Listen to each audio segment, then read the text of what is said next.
Vamos a cambiar completamente de tema. La macrozona sur cumplió 60 días bajo estado de emergencia. Durante este periodo, 96 personas han sido detenidas, de las cuales más de la mitad fueron vinculadas a robo de madera. Para hablar del tema nos acompaña Pablo Urquiza, el coordinador de la macrozona sur. Coordinador, bienvenido a Canal 24 Horas. ¿Cómo le va?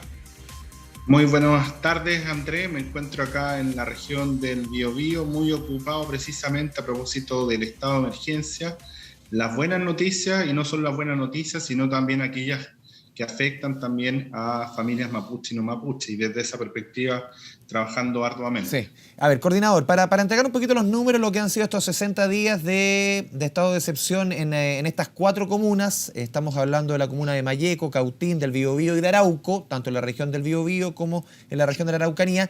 A ver, lo comentamos, 96 personas detenidas por hechos violentos, hechos de violencia que han caído un 43%. Cuéntenos más números que me imagino al gobierno que usted representa los dejan satisfechos por estos 2 meses de estado de excepción.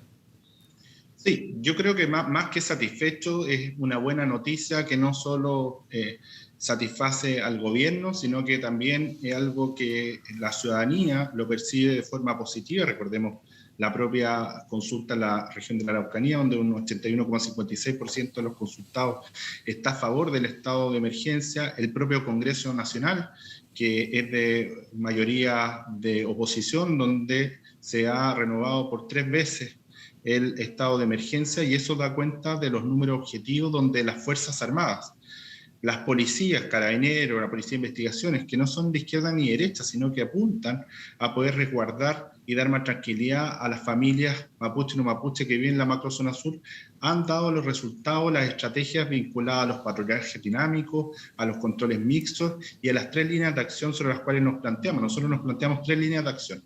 La primera línea de acción era la línea de la disuasión, la segunda era la línea de la intervención y la tercera línea era la línea de la visualización, es decir, que las personas perciban la mayor seguridad por parte de las policías y también de las Fuerzas Armadas. Y en la línea de la disuasión se nos incorporaron 2.000 efectivos más de militares a las policías, carabineros, tanto la policía de investigaciones, y eso a través de MOWAT, de Humvee, de drones, de aviones no tripulados, de también helicópteros, fiscalizaciones marítimas, y ha dado un resultado positivo. Los hechos de violencia se han reducido un 43% en las 4 provincias que forman parte de la macrozona sur.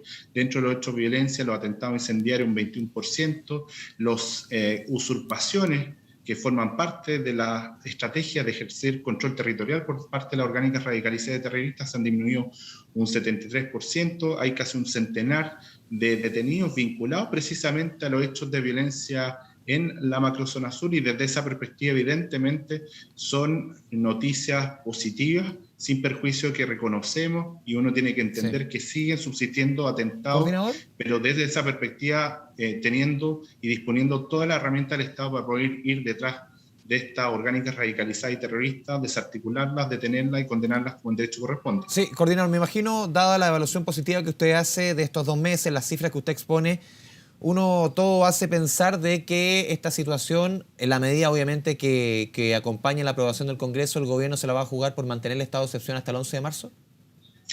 El fundamento del estado de excepción es la grave alteración del orden público provocada por el terrorismo, por el narcotráfico, por el crimen organizado. La pregunta es si se acabó ese fundamento o solo se ha disminuido. Y la respuesta es bastante clara. Se ha disminuido sustantivamente, pero todavía no se acaba, y desde esa perspectiva el fundamento sigue subsistente. O sea, ustedes se la van a jugar por lo menos hasta que termine este gobierno, recojo de sus palabras, de que en la medida que lo amerite, van a seguir renovando este estado de excepción.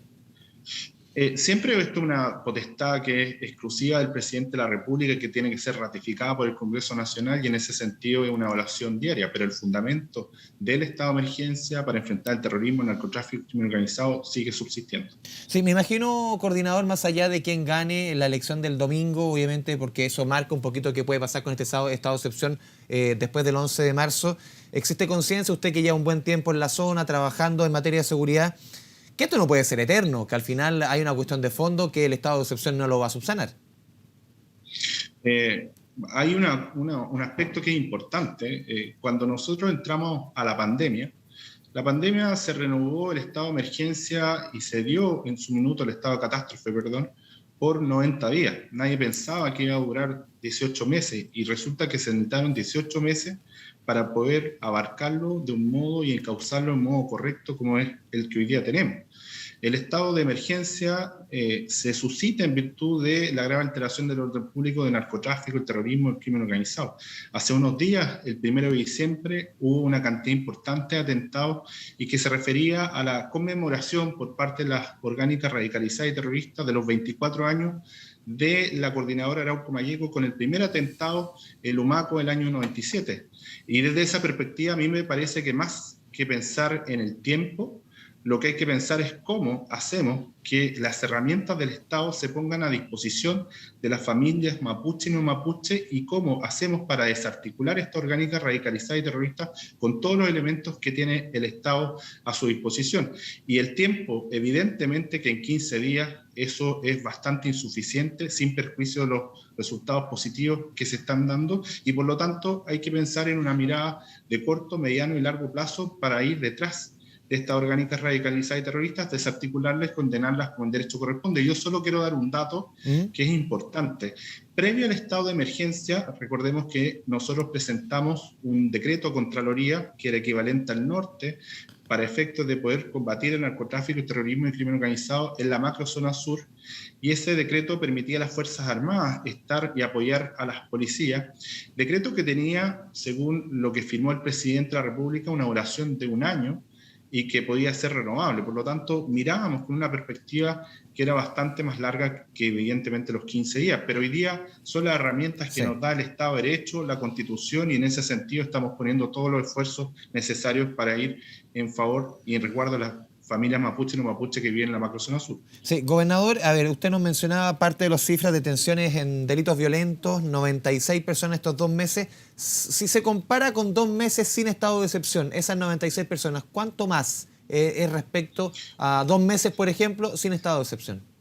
Sí, yo creo que lo relevante, y esto para que lo entendamos a nivel anual, ¿cierto? Porque acá no parte la gran actuación de las policías con el estado de emergencia, sino que esto es un continuo que si uno lo analiza solo en el año 2021, el porcentaje de detenciones es un 193% más que el mismo periodo del año pasado. Son 586. Es el primer semestre, ¿cierto? No, no el primer semestre, a la fecha. A ya, la perfecto. fecha. Es decir, 586 detenidos que corresponden solo este año al 58% de los detenidos de los últimos 4 años. Es decir, hay una gran cantidad de detenidos producto de la acción conjunta con el Ministerio Público, con las policías, y ahora se añaden las Fuerzas Armadas y por lo tanto desde esa perspectiva es muy positivo. Pero ¿qué nos había pasado? Que nosotros teníamos una cantidad importante de detenidos, 586, teníamos una cantidad importante también de armas incautadas, fusiles de guerra, granadas, ¿cierto? Y así una serie de armas de alto calibre, son 847 a la fecha. También desde la perspectiva del narcotráfico, como se habían incautado plantas de marihuana, más de 11.800 plantas de marihuana, y también más de 1.500 kilos de pasta base, cocaína. Pero no, ¿qué no nos había pasado? Que los delitos y los hechos de violencia bajaran. Y eso se produjo con el estado de emergencia. Es decir, seguimos deteniendo, seguimos incautando, pero los hechos de violencia van bajando, y eso es evidentemente una mirada positiva. Claro, uno puede entender que los hechos de violencia caen, pero si usted me dice son 583 personas detenidas durante este año, uno hace una matemática súper simple, 96 detenidos durante los últimos 2 meses. La situación de los últimos 2 meses en términos de promedio no es muy distinta al resto del año. Si hacemos una matemática súper simple, si dividimos la cantidad de meses por la cantidad de detenidos y también hacemos la misma ecuación para los últimos 2 meses. Andrés, te reitero, la relevancia del estado de emergencia no solo por los detenidos, que ya se venía dando de manera sustantiva previamente, sino que es más que nada es cómo la disuasión permite que se vayan inhibiendo del actuar de parte de la orgánica radicalizada y terrorista, disminuyendo de un modo sustantivo, como es el 43%. Y también puede suceder, si uno jugamos con los mismos números, que hay menor cantidad de hechos, pero los mismos hechos hay más personas detenidas promedio. También puede ser eso. Sí, podría ser una fórmula de mirarlo, pero insisto, yo creo que el gran cambio se da en algo que no habíamos podido lograr en los distintos meses que llevamos durante el año 2021, que es la reducción sustantiva de los hechos de violencia, y eso se produce un punto de inflexión y un cambio drástico con el estado de emergencia y con la mayor presencia del Estado. Sí, coordinador, más de la mitad de los detenidos son por robo de madera. 52 personas de estas 96, producción robada, muchas veces incautación sin las guías de despacho correspondientes. ¿Qué es lo que quiere decir eso? ¿Que este es el principal delito presente hoy día en la macrozona sur, el robo de madera? A ver, una cosa que hay que distinguir, que me parece que es relevante, los ataques terroristas vinculados, ¿cierto?, a las distintas orgánicas como la Huaychana Ucamapu, la Coordinadora Arauco Mayeco, la Resistencia Mapuche Lafkenche, son un ámbito sustantivo de delitos que lo que hacen es reivindicar, ¿cierto?, a distintos presos que están hoy día en las cárceles de la macrozona sur, como Emilio Berhoff, que hoy día está preso en prisión preventiva por 850 kilos de pasta base, o también Luis Tranamil, que está en prisión preventiva por el asesinato del Cabo Naín. Y estas formas de reivindicación lo que hacen es instrumentalizar las legítimas reivindicaciones del pueblo mapuche. ¿Para qué? Para esconder sus delitos puros y duros, como cuáles, como narcotráfico, como derrabado de madera, como tráfico de armas, de municiones, y también robo de vehículos, que es la gráfica de cómo se materializa en estas 96 detenciones todo lo que dice relación con el actuar de estos delincuentes y el actuar positivo del Ministerio Público, los carabineros, la Policía de Investigación y también las Fuerzas Armadas. Por último, coordinador, ¿cómo recibe usted la promulgación hoy día, ayer aprobación en el Congreso de la ley Juan Barrios?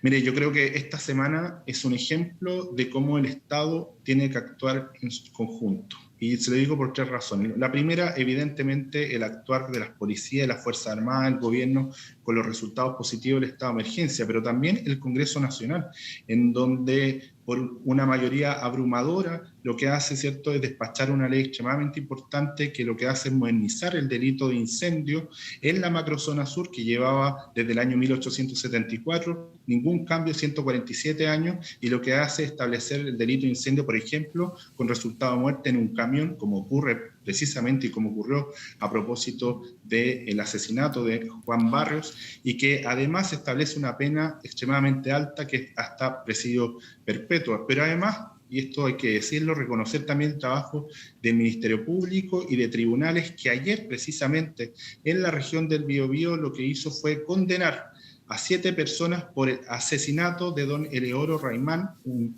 comunero mapuche, y lesiones graves a 2 de sus nietos, precisamente en el contexto de una usurpación, y donde a 2 años de la muerte de esta persona se empieza a hacer justicia. El 24 de diciembre se le dará la condena específica, pero ya están condenados, y en ese sentido, obviamente, lo que nos refleja es un actuar correcto de las distintas instituciones, tanto gobierno, Poder Judicial, Ministerio Público y Congreso, en orden a nuestro enemigo común, que no es la izquierda ni la derecha, sino que es el terrorismo, el narcotráfico y el crimen organizado. Pablo Urquiza, el coordinador de la Macrozona Sur, le agradecemos este espacio, este diálogo con Canal 24 Horas. Muchas gracias.